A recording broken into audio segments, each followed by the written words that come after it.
Welcome to this week's special edition of the Bronco Weekly Sports Wrap here at the WCC Media Day in Los Angeles. I'm Denzel Johnson.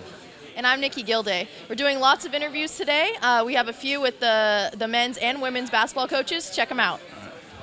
Jared Brownridge here with my coach, Coach Keating. Coach, I just wanted to ask you a few questions. We have our first game coming up in a few weeks, or less than 2 weeks actually, and we just had a scrimmage. What were you most impressed about? Well, I like our team chemistry. I think having been with these guys throughout the whole summer, how close we are. And we're going to keep building off that and hoping that it translates into good energy on a consistent basis, depending on where we're at and who we're playing, and knowing that shouldn't really matter. What are some of the difficulties to coaching a brand new team?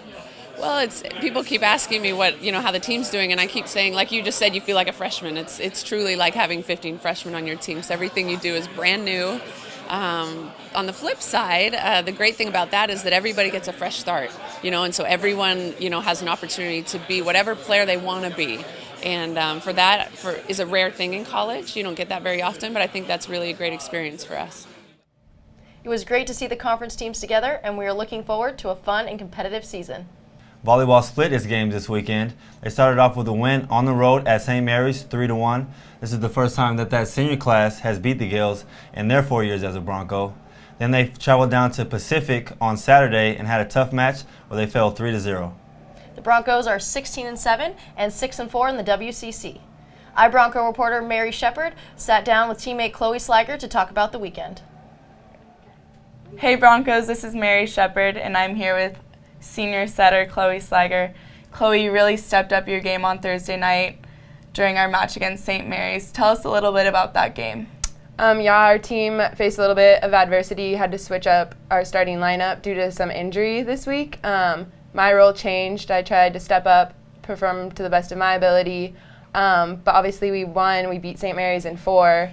I honestly thought I'd be a little nervous first time out there this year, but the team as a whole stepped up. The passers took care of the ball, made my job really easy, and the hitters did a great job. Nikki Hess out on the pin put away a lot of balls that night, and it felt great. Well, you did awesome. Congratulations. Thank you. And that was our first win against St. Mary's at their place in a long time. How did that feel? Yeah. For our class, my class, Katie Schrotzman, Taylor Milton, and I had not beat St. Mary's at St. Mary's, so that felt great. And I think it speaks volumes about the program as a whole, how we've improved, and that we're headed in a great direction to beat a longtime rival. Well, thanks for joining us today, Chloe. Back to you, Nikki and Denzel. Volleyball returns to the Levy Center this Thursday to take on number 12 BYU, and then Saturday they host San Diego at 1 p.m. Hope to see you there. Both of our soccer teams were on the road this weekend. Nikki, tell us how those teams did. Well, Denzel, the men traveled to number 23, Maryland, and fell 3-1. The women also fell to BYU, who's ranked number 19, but they bounced back with a big victory at San Diego. The men's water polo team hosted their annual Bronco Rodeo Invitational this past weekend, where they played 5 games in 3 days. EyeBronco went poolside to catch up with Matt Pritchett. It was definitely a tough weekend for us here at the rodeo tournament. We hosted 5 very tough games against some high-caliber teams. We won 2, lost 3. All 3 of those losses were 1-goal games, so we were definitely close and in it the whole time. Had a little issue with offense and converting, but that's something that we can work on this week, heading into 2 conference matchups at home next weekend. Yeah, the crowd this weekend was absolutely fantastic. They came out in numbers and were loud and supportive, something that you love to see at your home tournament. Moving forward, we have 2 more home games next weekend and then a big home stretch in November, so we'd love to see you guys continue to come out and support us. We love it seeing all the friends and family out there and our fellow Broncos, so thanks for that and hope to see you next weekend. The men's overall record stands at 11-10.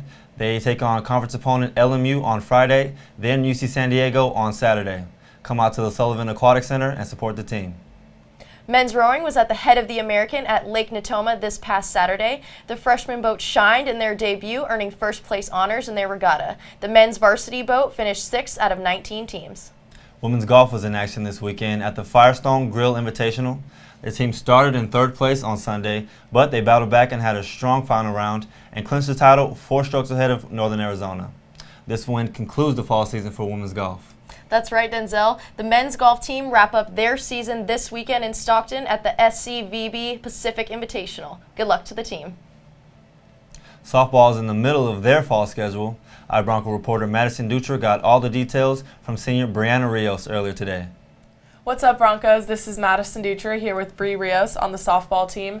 Bree, you guys just had your fall opener this past weekend. Can you tell us a little bit about that? Yeah, it was really exciting to see all the parents come out and support us. And we played 4 games, so it was very exhausting, but it was just a great weekend, and we got to see everyone play really well. And probably the most exciting part was our chemistry and how well we played with each other. That's awesome, getting the season started on a good note. So within the next couple of weeks, you guys are going back to your hometown. Are you excited to be back on your home turf? I'm so excited. This is the first time we're actually playing back home, so it'll be nice, and especially nice for my parents. And there's actually another girl who lives really close to me as well, so I know her and her family will appreciate it. I've noticed some recent construction on the field. Can you tell us a little more about that? Yeah, everyone is super excited. We finally got the go-ahead for the construction crew to come out, and we're going to get new bullpens installed on each side of the field. We're going to get a hitting cage, and we're going to get sunken dugouts with our own bathroom, which is really nice. And I think we're actually getting public restrooms as well, and maybe a press box office. So gosh, lots of renovations. Yes, and it's super exciting, and I'm happy that before my last season, I actually get to play on it and see it. That's awesome. So. First year. First year, yeah. So that's super very cool. excited. Yes. Well, thanks for sitting down with me, Bree. Of course. Back to you guys. Good luck to the team as they take on Cal and CSU Stanislaus this upcoming weekend. We hope to see you all at Balins Park in Sunnyvale this Saturday, November 1st, as the Santa Clara cross-country teams host the WCC Championships for the first time since 1985. And also good luck to women's basketball as you guys play that same night, November 1st, right here in the Levy Center. So hopefully we get a lot of people to come out to that game and support you guys. Thank you. And that's going to do it for this week's edition of the Bronco Weekly Sports Wrap. Go Broncos.